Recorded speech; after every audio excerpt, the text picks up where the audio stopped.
There is a particular stillness that comes after, not the stillness of emptiness, but of completion.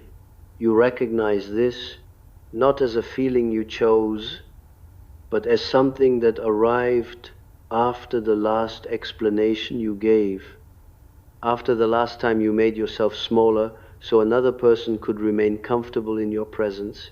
The silence did not begin with a decision. It began when something inside you finished. That is what no one tells you about the empath who has crossed through. She does not become louder. She does not become harder. She becomes, and this is the precise word, still, a stillness so thorough that the people who once depended on her legibility begin to feel it as threat. Something has closed that was always open. Something has settled that was always available for disruption. The threshold has been crossed, and she is on the other side of it. And she has not looked back, not out of coldness, but because there is nothing in that direction that requires her anymore. I have worked with this phenomenon for many decades. In my patience, in my observation of the psyche's own architecture, again and again I saw the same event misread by those surrounding it. What the outer world named as withdrawal, collapse, or even betrayal was in fact something far more structurally significant. A reorganization so complete that the self that had been available, readable, accessible, adjustable had ceased to exist. Not through damage, through completion. This is what we must examine today, with great care and without reassurance, because what the empath becomes after the silence is not what anyone expected, not even her. Let us begin with the body, because that is where this transformation first announces itself, not in the mind, not in any conscious resolution, but in the body's own refusal. There is a moment, and you will know it if it has happened to you, when a certain kind of exhaustion stops being exhaustion. When the weight that you have been carrying, the weight of other people's emotional states, their unspoken needs, their disappointment when you fail to absorb what they needed absorbed, when that weight does not merely grow heavier, but becomes quite suddenly foreign, as if it no longer belongs to the musculature that was designed to carry it. The shoulders do not sag, they simply no longer recognize the load. This is not metaphor. This is the body's report of a psychic event.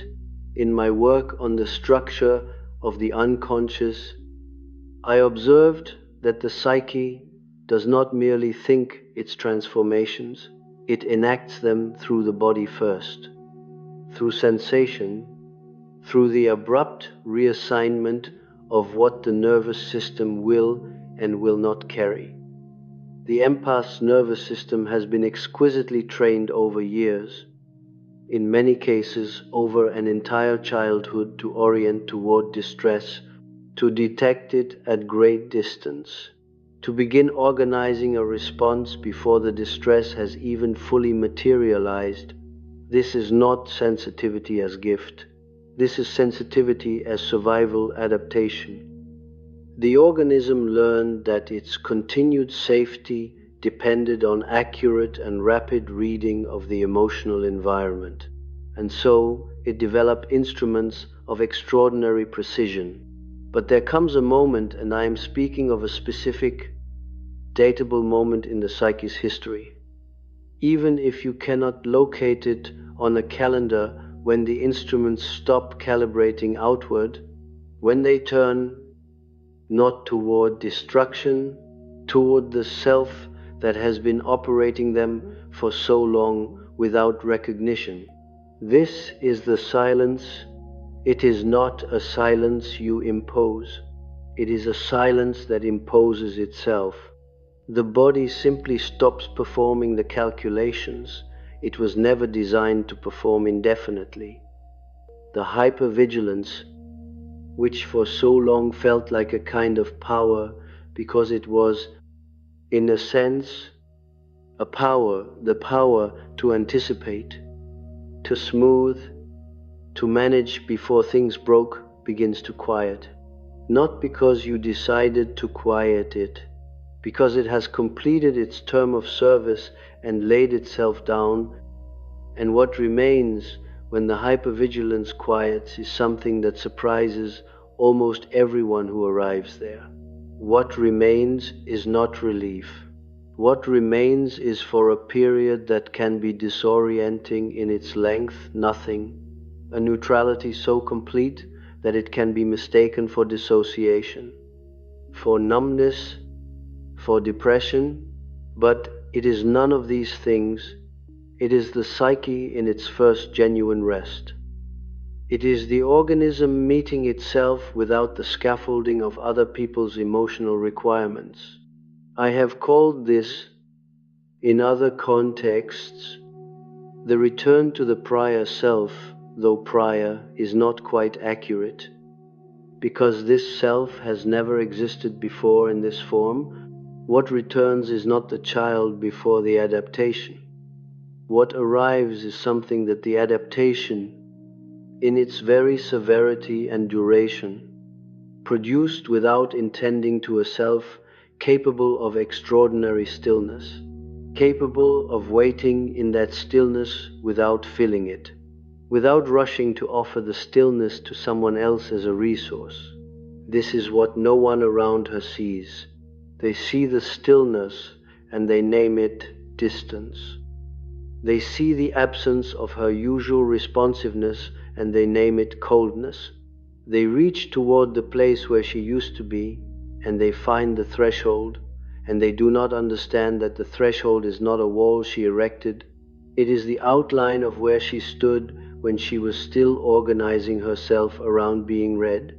She has stepped back from that outline. She has not gone away. She has, for the first time, gone in. Now, I want to speak to something that will disturb you slightly. If you are honest with yourself, when you crossed through the silence, when the stillness arrived, when the body's instruments finally stilled, there was, alongside the exhaustion and the disorientation, something else, something you may not have allowed yourself to name, a very quiet satisfaction, not triumph, not vindication, something more interior than either of those, a sense, almost cellular, that something has completed, that what was always moving has stopped moving, that what was always leaning outward has finally, irrevocably stopped. You recognize this, and you may have been suspicious of it, because you were trained by those who depended on your legibility, by the relational systems that organized themselves around your availability, to distrust any satisfaction that did not include another person, any completion that was only yours, any stillness that did not invite someone into it. The shed skin on the ground does not invite anyone. It simply lies there, empty of what it held, testifying to the movement that has already occurred. That is the symbol I want you to hold, the shed skin, because it clarifies something that is otherwise difficult to articulate about this transformation. The skin that has been left is not wrong. It is not a failure. It was necessary, it protected what was growing inside it, and now it is simply finished. The thing that grew within it has moved, not dramatically, not with announcement. The movement happened over a very long period and became visible only in retrospect, only when someone reached for the familiar form and found it hollow. This is one of the most structurally significant features of the empath's transformation. It is only visible to others after it has completed. which means that from the outside, it appears to happen suddenly. The woman who was always available is suddenly, inexplicably, without warning, not. The woman who always responded is not responding. The woman whose emotional interior was always accessible, always organized in some legible relation to what others were feeling, has become, and this is the word her closest observers will use, different. She is not different. She is, for the first time, complete. But to those who required her previous form, the distinction is invisible, and therefore the transformation reads as betrayal. This is the first consequence we must examine carefully, not because she owes anyone an explanation of it, but because understanding what it produces in the social surround is part of understanding what has actually occurred inside her.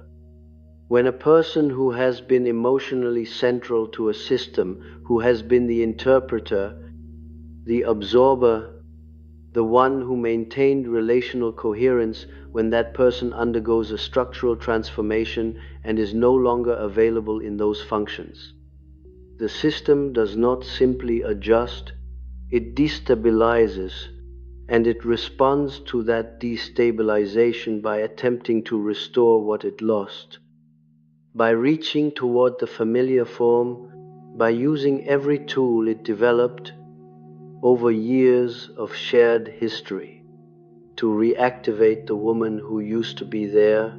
And what it finds is the threshold, not a wall, not rejection, not even an explanation.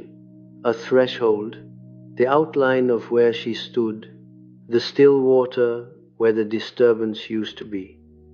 There is a particular grammar that forms between people over time, a grammar so habitual, so deeply encoded in the rhythms of exchange, that neither party thinks of it as grammar at all.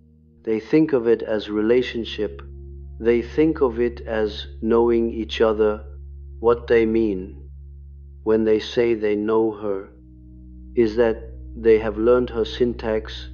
They have learned where she pauses, where she softens, where the apology will arrive before they have even finished making the demand, where the door will open if they knock in the particular way they discovered years ago.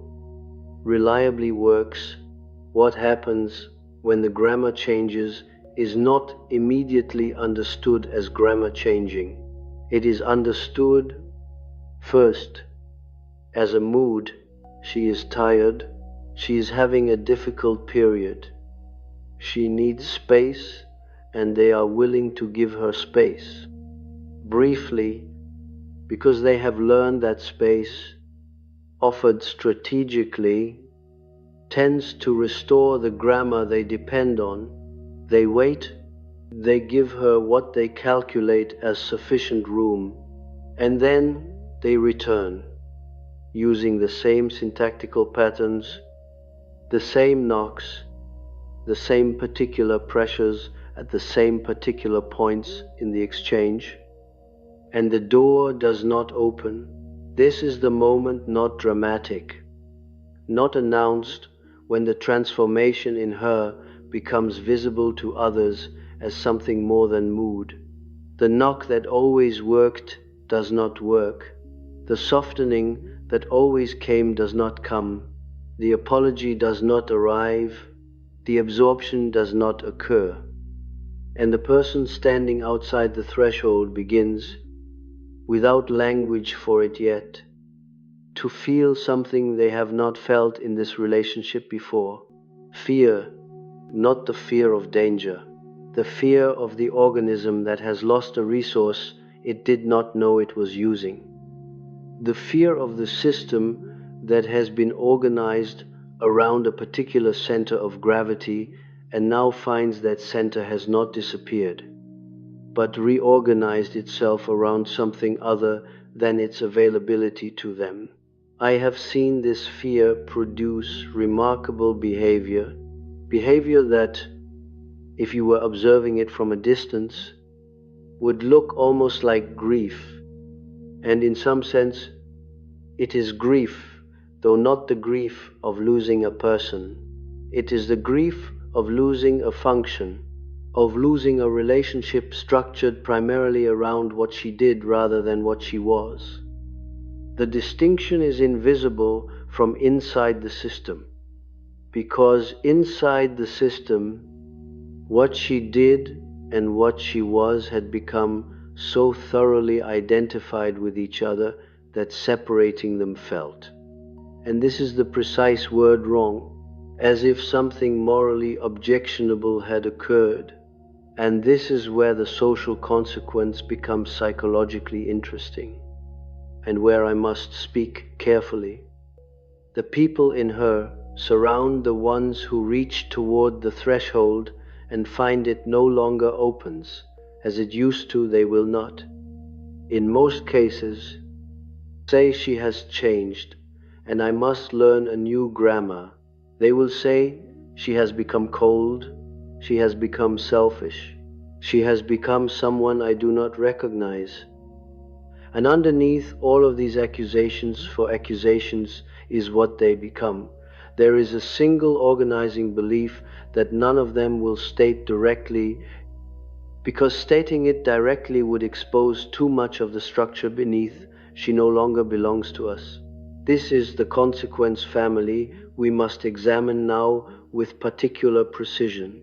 Not the coldness they accuse her of, not the selfishness, but what those accusations reveal about what was always being asked of her, and how completely that asking had been naturalized as love. Because this is the thing about the empath's transformation that disturbs the social surround most deeply. It does not produce in her the signs of guilt that would make the transformation legible as ordinary. When someone who has been central to a relational system withdraws, when they become less available, less responsive, less organized around other people's needs, the system expects guilt.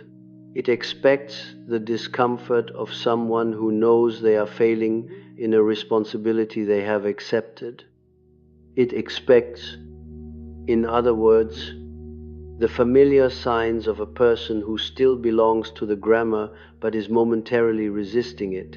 What it does not expect is a woman who has simply stepped outside the grammar entirely, who does not feel guilty because she no longer recognizes the responsibility as hers to carry, who does not defend herself because defense would imply that the accusations still operate within a frame she inhabits, who meets the accusation of coldness with a quiet that is not indifference, but is so thoroughly interior that from the outside, indifference is the only available translation.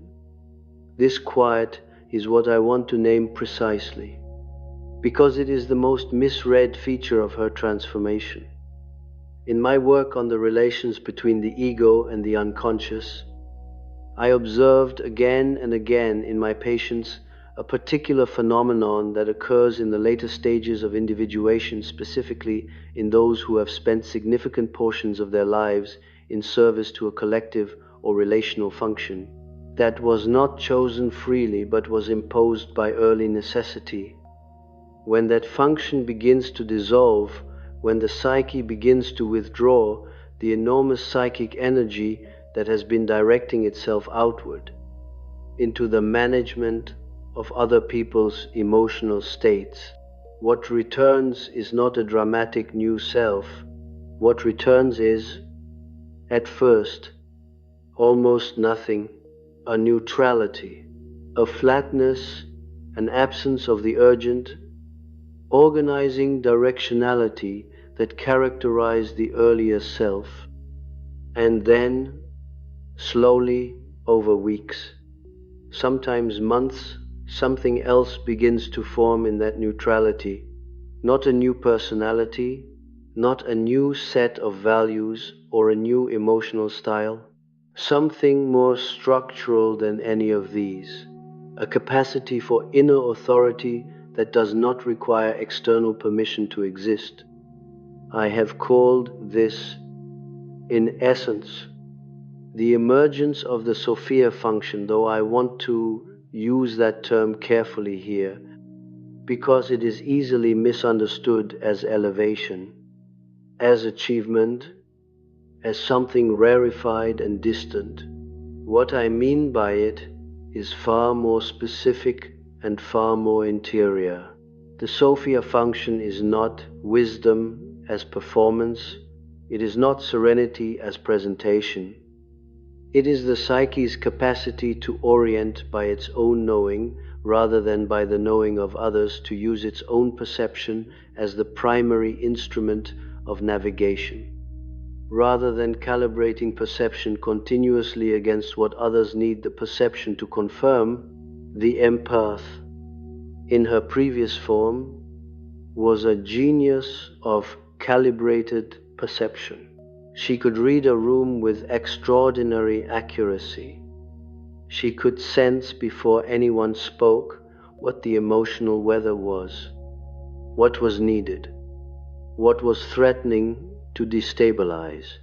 And she organized her own inner life around those readings, suppressing what conflicted with the relational requirements of the moment, amplifying what served the emotional coherence of the people she was with. Her own perceptions were real, often more accurate than anyone else's, but they were subordinated. They existed in service to the management of the shared emotional field. When the Sophia function emerges, the calibration stops being outward. The perception, which was always acute, begins to serve the woman herself. She begins to see clearly what she always saw but could not afford to act upon. She begins to trust what she always knew but translated immediately into something more palatable. She begins, in a very simple and irrevocable sense, to use her own mind for herself, and this is what makes her unreadable, not because she has become opaque, but because her inner life is no longer organized in relation to being read.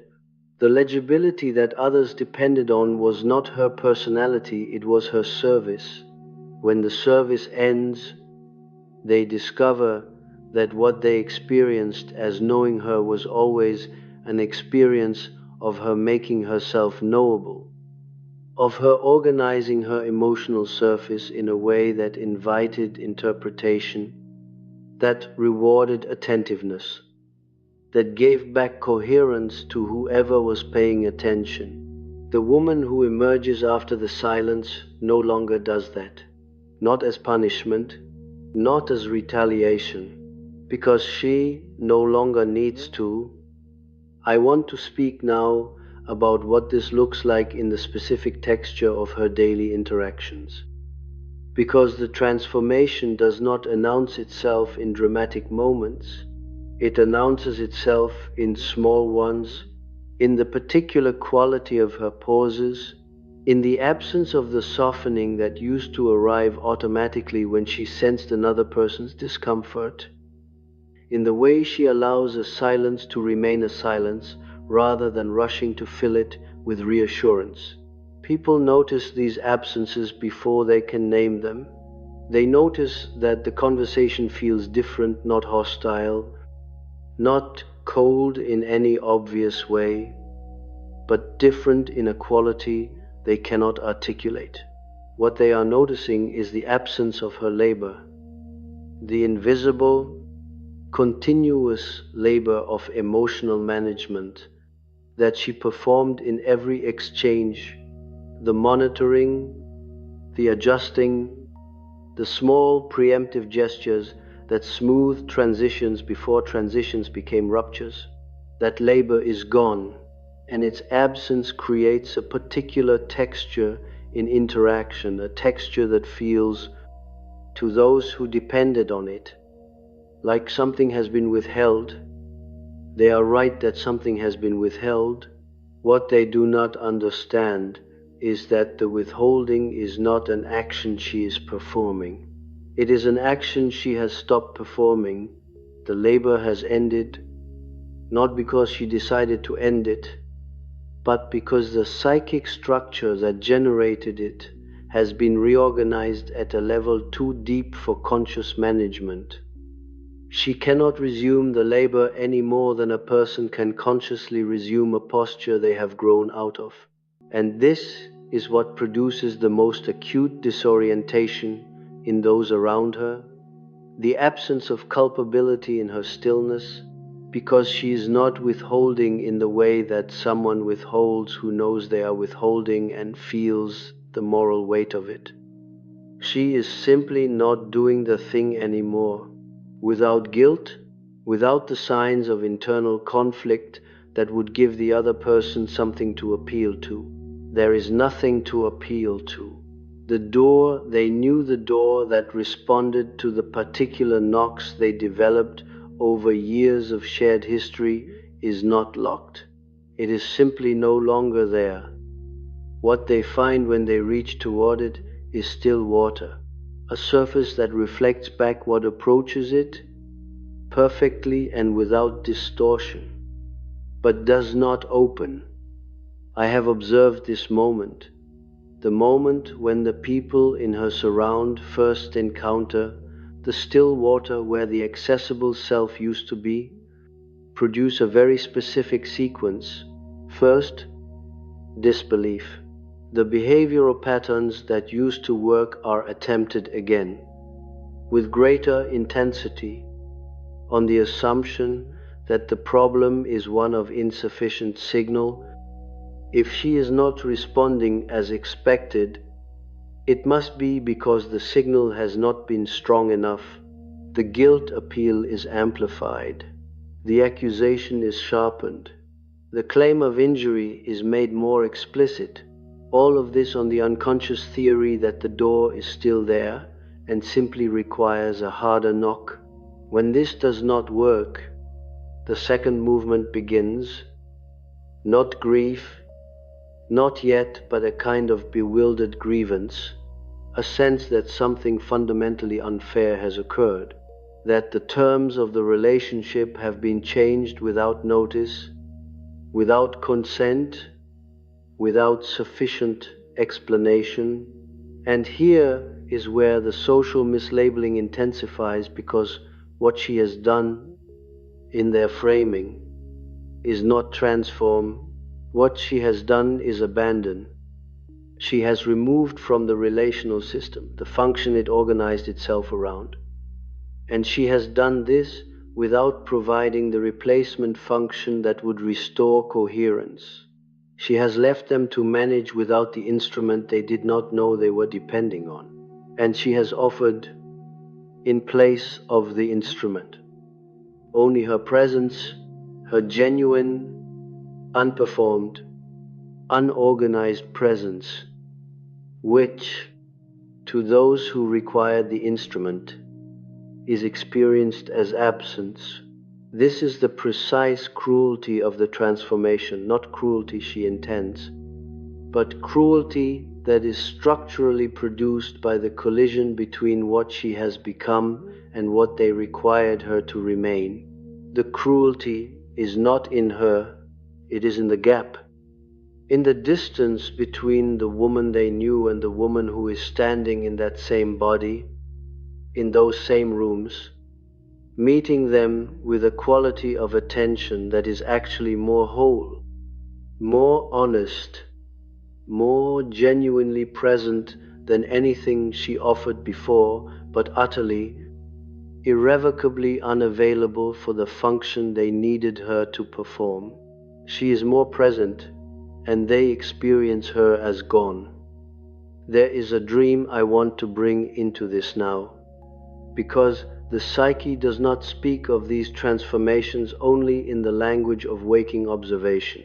It speaks in images, and the images that appear in the dreams of women who have crossed through the silence carry a particular consistency that I have come to regard not as coincidence, but as the unconscious reporting, in its own symbolic register, on what has structurally occurred. The dream is almost always a variation of the same image: a woman standing at a door, not standing before it, waiting to enter, but standing at it from the other side, looking back through the opening at a room she has already left. The room is occupied. There are figures in it, people she recognizes, people who are moving in the familiar patterns of a life she inhabited. They have not noticed she's gone. They are still organizing themselves around the space where she stood, still directing their attention, their need, their occasional rage toward the outline of where she was. And she is watching this from the threshold, not with satisfaction, not with grief, but with the particular quality of attention that belongs to someone who has understood something and cannot ununderstand it. She does not go back into the room, not because the door is closed, because she is no longer the person that room was built for. This dream, in its various forms, appears at a specific juncture in the individuation process, not at the beginning of the transformation, not during the worst of the disorientation, but after the silence has settled, after the body has finished its recalibration, after the first encounters with the social surrounds' bewildered grievance have passed through her without producing the guilt response that would have, in the earlier self, immediately reorganized everything around repair. It appears when what has completed inside her is beginning to be recognized by the psyche itself as complete. I want to stay with the image of the room for a moment, because it carries more than it first appears to carry. The room in this dream is not a prison. This is important. The empath, in her earlier form, was not imprisoned, or rather, she was imprisoned only in the sense that any organism is imprisoned by the survival adaptations it developed before it had the resources to develop anything else. The room was built around her particular form of intelligence, her particular sensitivity, her particular capacity to hold and manage and absorb, and she inhabited it genuinely, not merely as performance. The room fit the self that existed before the transformation. The relationships it contained were real. The love, in many cases, was real. None of that is cancelled by the fact that she is now standing at the threshold looking back at it. What has changed is not the room. What has changed is the self that must now live in a space commensurate with what it has become. And the room, however real, however genuinely inhabited, is no longer that space. This is one of the most painful aspects of completed individuation that I have observed across decades of clinical work. The transformation does not annul what came before. It does not retroactively render the previous relationships false, the previous love hollow, the previous self mistaken. It simply outgrows them in a way that cannot be negotiated or managed or softened. The woman standing at the threshold does not love the figures in the room less than she did before. She loves them, in many cases, more clearly than she ever could from inside the room, because she is no longer organizing her perception of them around what they need her perception to confirm. But she cannot go back. And this impossibility, this specific, irrevocable impossibility, is what we must examine now with the greatest care, because here is where the transformation produces its most complex psychological consequence, not in the social surround, but inside her. The woman who has crossed through the silence, who stands at the threshold with the still water behind her and the occupied room in front, must contend with something that her previous self was extraordinarily skilled at managing: her own anger. I want to speak about anger carefully, because it is the most systematically misrepresented element of the empath's psychological history, and because what happens to anger in the course of this transformation is, I believe, one of the most structurally significant events in the entire process. The empath, in her adapted form, had an extremely complex relationship with her own anger. She could feel it, she felt it often, with great precision, at the exact moments when her boundaries were crossed, when her perception was overridden, when the labor she performed was received as obligation rather than gift. She felt it clearly, and she managed it immediately. The management was so rapid, so habitual, so thoroughly integrated into her emotional processing, that in many cases she was not consciously aware of doing it. The anger arrived and was translated into understanding, into compassion, into a more generous interpretation of the person or situation that had produced it. The translation was not dishonest.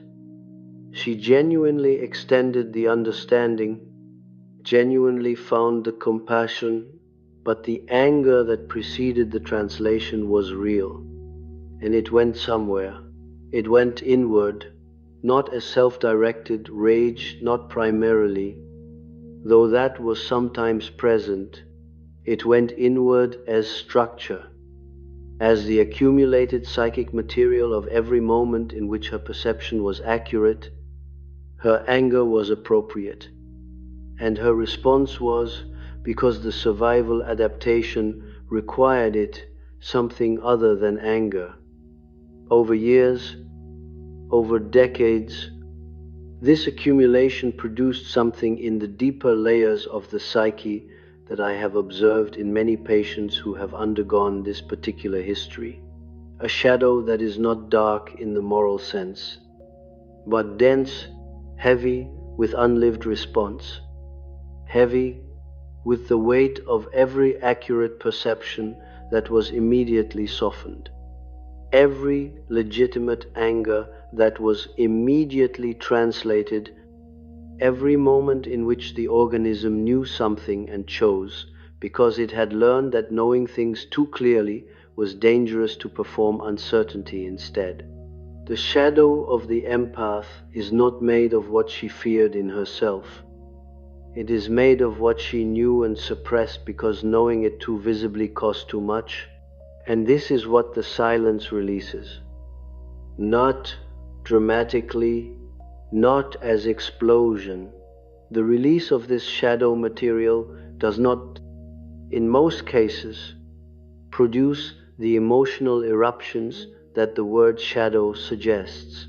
What it produces is something far more interior and, in many ways, far more disturbing to those around her clarity.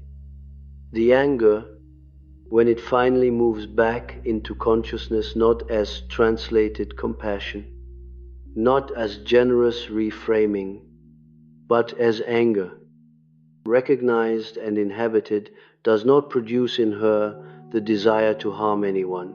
It produces something much more structurally significant. It produces the capacity to see without adjusting what she sees. She looks at the room, she has left the relationships, the relational patterns, the systems that organize themselves around her availability, and she sees them without the softening lens that was always, previously, automatically applied. She sees what was being asked of her. She sees what was being taken without acknowledgement. She sees the specific architecture of her own subordination not as the result of anyone's deliberate cruelty, but as the result of a system that functioned precisely because she kept it functioning, at cost to herself, for reasons that began in a childhood that required this particular adaptation to survive. She sees all of this, and she does not translate it. This is what I mean by the integration of shadow in this specific context. It is not the integration of something monstrous. It is the integration of accurate perception. The anger becomes available as information rather than danger, as structural material rather than something requiring management, and when anger is available as structural material, it does not express itself as eruption, it expresses itself as, and this is the word that is most precise here, form, boundaries. In the woman who has integrated this shadow are not rules she enforces, they are not decisions she makes in the moment of contact. They are the natural form of a self that has incorporated its own anger as structure. They exist the way the walls of a vessel exist, not because someone decided walls were necessary, but because a vessel without walls is not a vessel. I once wrote, in essence, that what we do not make conscious appears in our lives as fate, what the empath's anger becomes, when it is finally allowed to remain anger rather than compassion, when it is integrated rather than translated, is not fate, it is form, it is the architecture of a self that no longer requires external permission to occupy its own interior. Now I want to bring in the second dream because it illuminates something that the waking description cannot quite reach. A woman is walking in a landscape, not a specific landscape, but one of those dream landscapes that carries the quality of having always existed, of being somehow older than the woman walking through it. She comes to a place in the path where a skin lies on the ground. The skin is intact, perfectly formed, the exact shape and size of a person her size, though she does not recognize it immediately as her own. It has been shed recently. The grass around it is still pressed flat from the weight of what it held. She does not pick it up. She does not mourn it. She steps over it and continues walking, and the path ahead is not clearer. Then the path behind it is simply forward. It is simply the direction she is already moving. What this dream reports is something that waking language struggles to contain: the absence of drama in completed transformation. The shed skin is not a symbol of loss. It is not a symbol of triumph. It is simply the evidence of a process that has already occurred. The woman walking does not feel lighter without it. Exactly. She feels different in a way that does not have a simple valence, not better, not worse, precisely herself, for the first time, without the form that was grown in response to necessity rather than chosen in response to what she actually was. The shed skin on the ground is the persona, not the persona in the colloquial sense of a false self, but in the precise Jungian sense, the adaptive structure grown in response to the demands of the environment. The social face developed to navigate the relational systems the organism found itself inside. The persona, in this case, was extraordinarily functional. It served real purposes. It protected what needed protecting during the years when what needed protecting was not yet strong enough to protect itself, and now it has been left on the ground, and the woman is already past it, and the grass around it will slowly recover, and eventually there will be no evidence that it lay there at all, except in the people who reach toward the familiar form and find only outline. I want to turn now to something that is rarely examined in this context, because it disturbs the narrative of transformation as uncomplicated emergence. There is a cost to what she has become that belongs entirely to her, not to those who feel the loss of her previous function, not to the social surround whose grammar no longer works, but to her. The cost is this: the woman who has integrated her anger as structure, who has crossed through the silence into the still water of completed individuation, who is now genuinely present in a way she never was before this woman is, in a very specific sense, alone in a way she has not been before either. Not lonely. The distinction is important. Lonely is the ache of a self that wants connection and cannot find it. What she experiences is something different, a solitude that is structural rather than circumstantial. A solitude that exists not because connection is absent, but because the kind of connection that was previously available, connection organized around her function, her legibility, her willingness to manage the emotional field, that kind of connection has become, quite simply, insufficient. She can feel its insufficiency without cruelty, without judgment of the people offering it. She simply knows, with the clarity that the integrated anger provides, that what is being offered is not contact, it is use, and she is no longer organized around being useful in that way. What she waits for, and I use the word waits deliberately, because it is an active, interior state rather than a passive one, is contact of a different order. Contact that does not require her to make herself legible, contact that meets the self that actually exists rather than the outline of where she used to stand. This waiting is not hope in the ordinary sense. It is the patient orientation of a psyche that knows what it is now and knows, with equal clarity, what it will not settle for.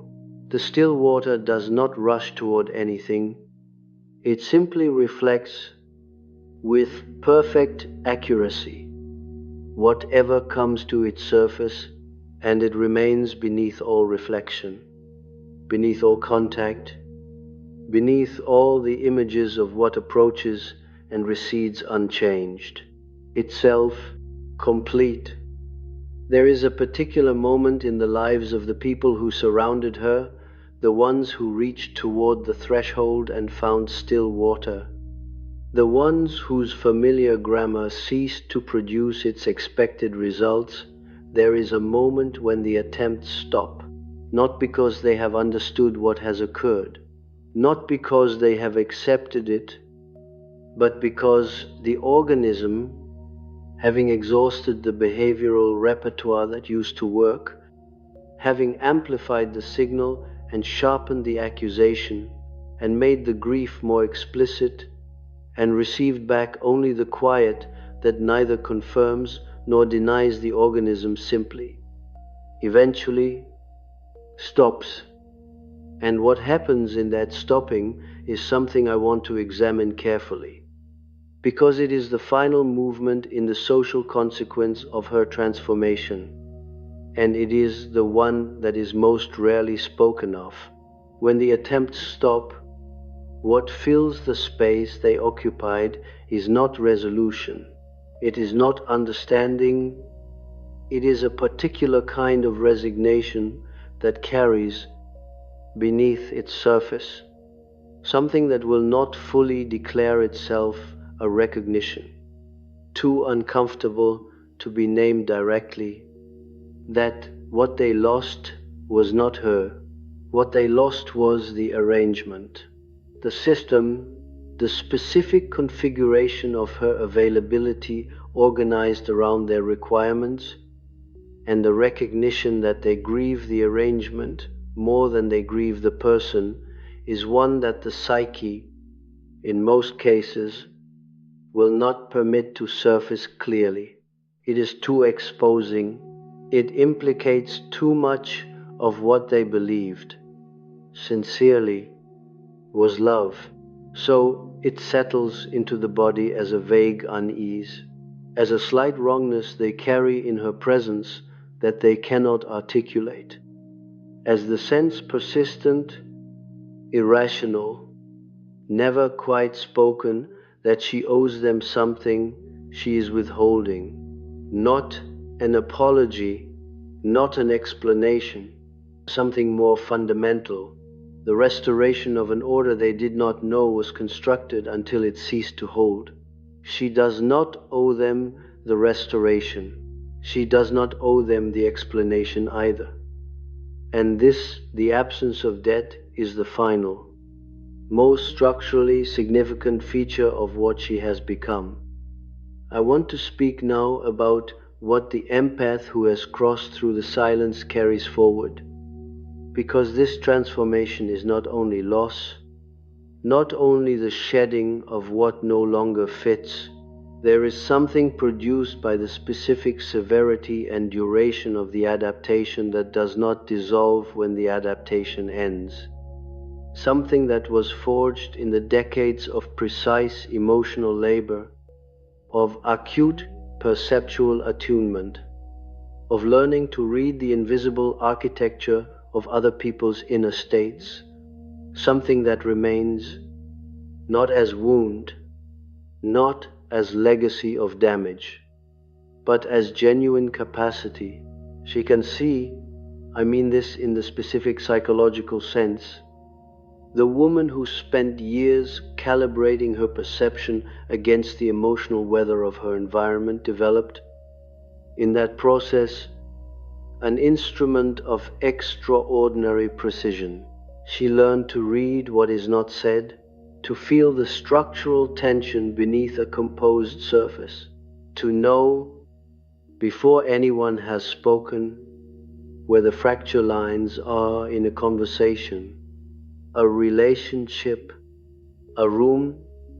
This was always her nature, amplified by necessity. The sensitivity was native, and the adaptation refined it into something almost uncanny in its accuracy. What changes after the transformation is not the instrument. What changes is whose service it is in. The perception that was always outward directed, always organized around managing what she sensed, smoothing what she felt approaching, preempting the ruptures she could see forming before anyone else, this perception, freed from the compulsion to manage what it reads, becomes something qualitatively different. It becomes knowing, not strategic knowing, not knowing deployed in service of relational maintenance, simply knowing, carried quietly, used when she chooses, withheld when she chooses, offered when it is offered as the genuine gift it always was beneath the compulsion. This is the Sophia function in its mature form. Not wisdom as elevation, not the serene, distant knowing of someone who has transcended ordinary human difficulty. Something far more embodied, far more specific, far more interior than any of those images suggest.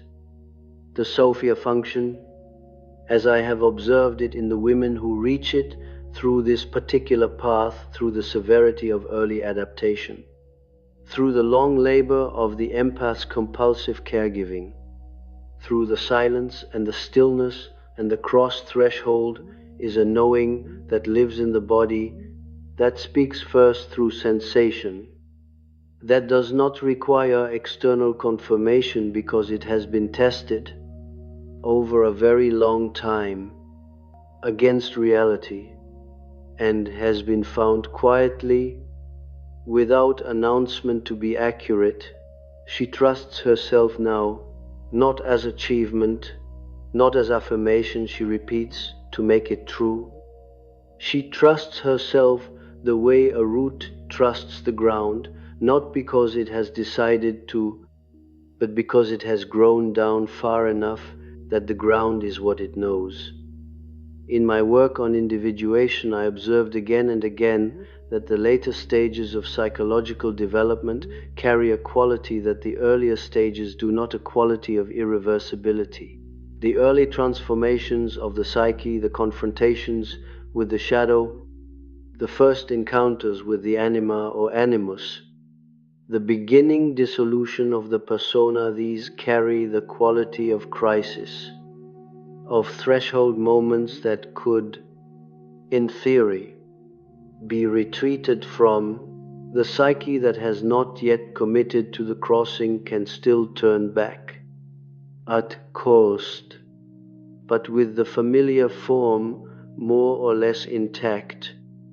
What occurs at the stage we are examining today, the stage the empath reaches after the silence, after the body's instruments have stilled, after the shadow anger has been integrated as structure, this carries a different quality entirely.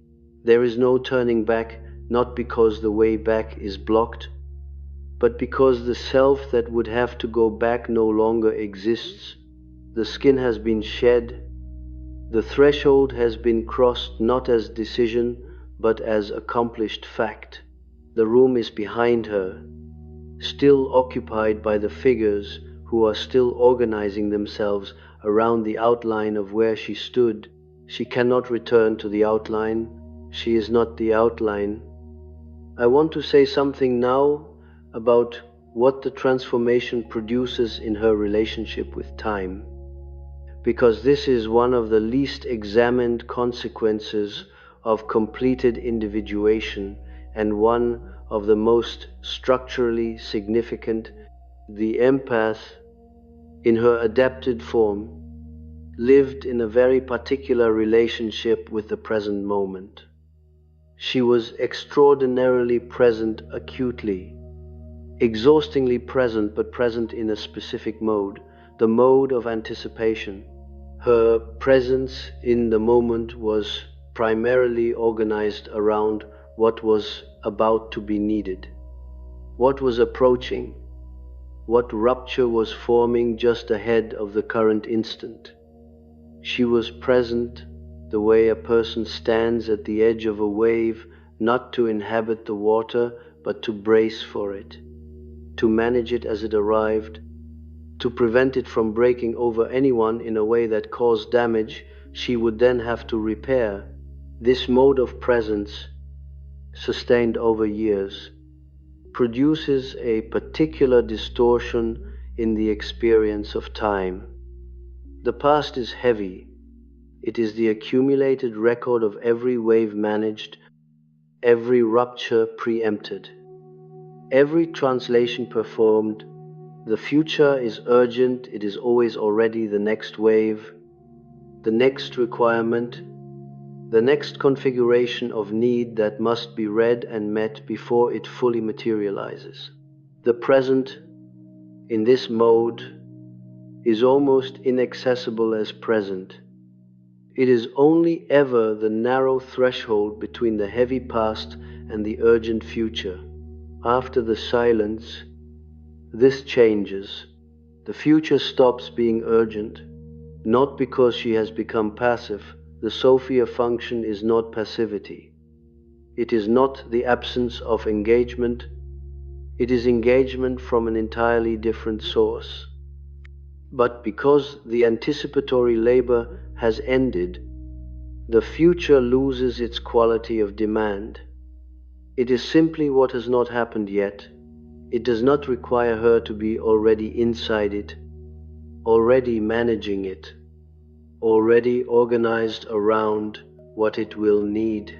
And the past, strangely, lightens, not because it is forgotten, not because the weight of what was carried through it dissolves immediately or entirely, but because she is no longer in it. The skin is on the ground, she has moved past it, and the past, without her continuous presence inside it, without the continuous act of carrying it forward, re-inhabiting it, justifying it, managing the grief of it, the past begins to occupy only its own time, which is gone. What remains is the present, not the narrow threshold between past and future that was available before, the actual present, the full, unhurried, undemanding present of a self that is not organized around anything other than what is actually here. This is perhaps the most difficult consequence to communicate, because it does not look like anything from the outside. It does not produce observable behavior that marks it as significant. It is simply the quality of her attention in a room, a quality that those who encounter her after the transformation sometimes describe, without understanding why, as heavy, not oppressive, heavy in the way that real things are heavy, substantial, present in a way that makes the usual lightness of managed social interaction feel. Briefly, thin, she is not performing anything. This is what makes her presence, to those still inside the grammar of performed exchange, feel so quietly disorienting. There is nothing to calibrate against, no signal being sent that requires interpretation, no legible emotional surface organized for consumption. Only the full weight of a person who is entirely where she is. I once wrote, in essence, that the most terrifying thing is to accept oneself completely. I did not mean this as consolation. I meant it as precise clinical observation of what the psyche, in its long labor toward wholeness, consistently discovers: that the self, fully accepted, is not comfortable, is not soft, is not the self that was performed for the approval of the environment. It is something older, stranger, more specifically itself than anything the adaptation produced, and accepting it, carrying it into ordinary life, into ordinary rooms, into ordinary exchanges with people who still expect the adapted self, requires a particular quality of courage that is very different from the courage of early survival. The early courage was the courage of endurance, of continuing to function under conditions that required the suppression of the self in order to maintain the relational systems the organism depended on. That courage is not small. I do not diminish it. It kept something alive that needed to be kept alive until it was strong enough to live without the system. The courage of the transformation is different.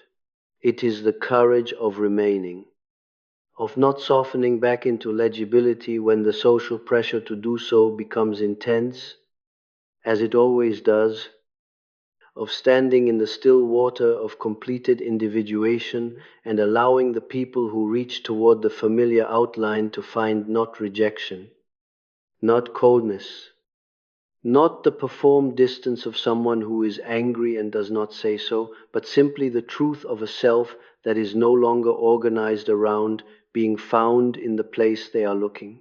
This courage is quiet. It does not announce itself. It does not require witnesses. It is the courage of the root that has grown too deep to be pulled. What the empath becomes after the silence is not a better version of what she was. It is not a healed version. If healing implies the restoration of a prior state, it is not a closed version. If closed implies the absence of genuine warmth or genuine contact, what she becomes is, and I will use this word carefully, knowing it carries more precision than it might appear to necessary. Not necessary to others, though that may eventually be true in a different register than before. Necessary, in the philosophical sense, she has become the thing she could not have been otherwise. The specific configuration of sensitivity and severity and long labor and cross threshold has produced this particular self and no other. She could not have arrived here by a shorter route. She could not have become this without having been what she was before, without the room, without the grammar, without the decades of translation, without the moment when the translation stopped. The shed skin on the ground is necessary evidence of what grew within it. The still water is necessary evidence of what the disturbance was before it stilled. The threshold is necessary evidence of what was crossed and cannot be uncrossed. And she stands on the far side of all of it, not in triumph, not in grief, not in the performance of either, simply present, simply herself, simply the completed fact of what occurred inside her when no one was watching and nothing announced itself, and the silence arrived and did not leave. What completed inside her has no name that the people in the room behind her would recognize. It does not require their recognition. It is complete